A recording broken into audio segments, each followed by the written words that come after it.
with the weather warming up, we all have rosé on our minds, and this is one of my favorite things to drink. Rosés are so incredibly refreshing, light, bright, juicy, and rosé is something that's more of a modern style of wine. There weren't a whole lot of rosés around before the 80s, really, and when rosés really became popular was in the south of France, in the Mediterranean. It was a style of wine that was commonly made down there, and so people associated rosé with drinking wine in Nice along the Mediterranean, and it slowly started to take hold in the United States, very slowly.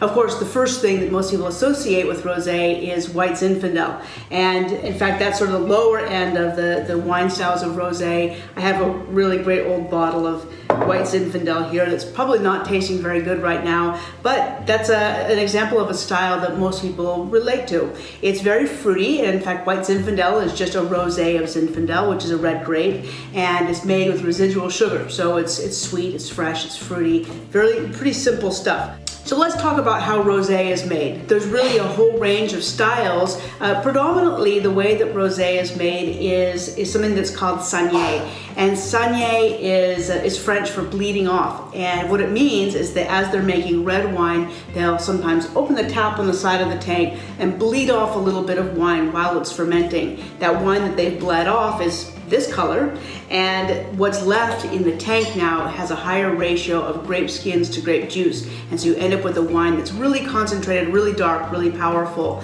So it's a little winemaker's trick, and then the other side of that is that it gives them something yummy to drink while the red wine is finishing up. Now, the other ways that you can make rosé is to blend red and white grapes together. That's not quite as common. You see that more in sparkling rosé than anything else. And then the last way to make rosé is just to intentionally make a rosé, where you let the grape skins soak with the juice, and this is what turns a white wine into a red wine, but you're pulling the skins out much earlier, and when you pull the skins out will determine how dark your rosé is and exactly sort of what color it is. Sometimes you can find rosés that are almost a pale salmon color, like a light orange, and you can find rosés that are really, really deep colored where they're almost red. And again, that comes down to how long the skins are soaking with the juice. Total range of styles and flavor profile that comes depending on when you pull those skins out. So when talking about sparkling wine, like I mentioned, this is typically done in rosé by blending a little bit of red wine in with white wine before it goes through its fermentation to allow it to become bubbly. And in fact, I have the most high-end example of rosé here is a rosé champagne. And the difference in price between these two bottles is something like, I don't know, $4 and $400.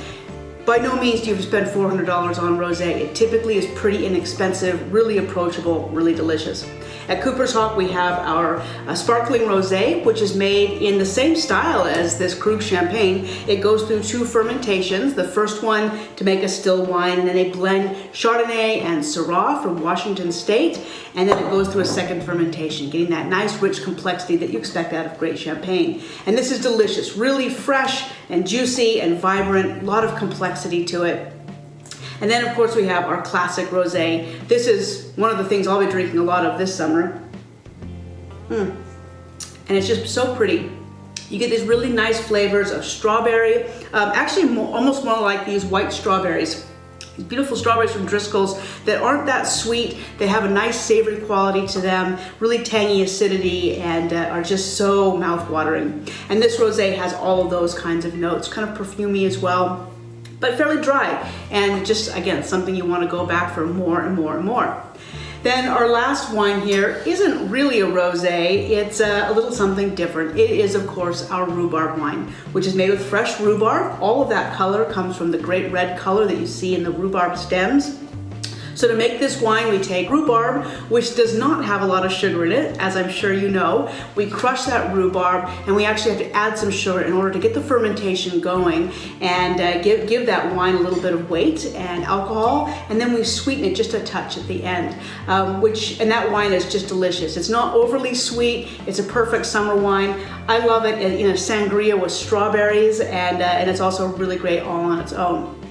And then, of course, the last rosé trend to talk to you about is frosé. And this has been such a fun trend. So, we just took on these frozen cocktail makers at Cooper's Hawk, and they are the coolest. So you freeze your bottle of rosé in there, throw some fruit in too if you want, or some juice, make it more like a frozen sangria. But just for straight old frosé, you give that a good squeeze, and you can see what's inside is all frosty and icy.